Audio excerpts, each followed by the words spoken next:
You may have seen a push to eliminate artificial food coloring, with some companies pledging to phase it out over time. I see this topic all the time on social media. So if your family wants to make the change now, there are already natural alternatives on the market. Allison Gormley has tonight's What's the Deal? Sarah Fritz is turning a diet preference into a profit. We're a diet-free family, and it's really hard to find treats for my kiddos. And so I was like, there's got to be a need in the community. So she started a cottage home bakery, making desserts without artificial food coloring. I have a lot of customers who have like an allergy to it, or their child is autistic and they respond really poorly to it. Instead, the food coloring she uses is made from natural products like turmeric, purple sweet potatoes, and beet juice.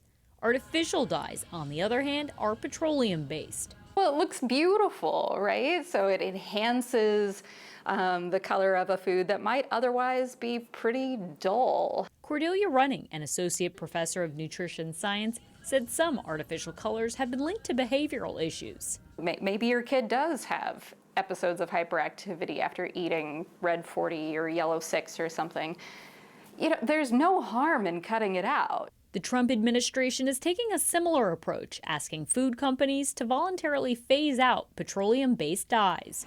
If you're ready to try natural alternatives now, they're often powders, and Fritz warns they behave differently than artificial gels. So you have to start small and build it versus like, oh, let me just dump a bunch of red 40 in a bowl and like let it do its thing. That's what I did last night. This is just about 20 minutes resting. Food coloring powders are typically not heat stable either. Yeah, if you do put them in your batter, they're gonna bake out, or they're gonna bake a funny color. Pinch points to think about now instead of right before a party. Don't you love that, how we all want to try things right before we need them? Right. Yeah.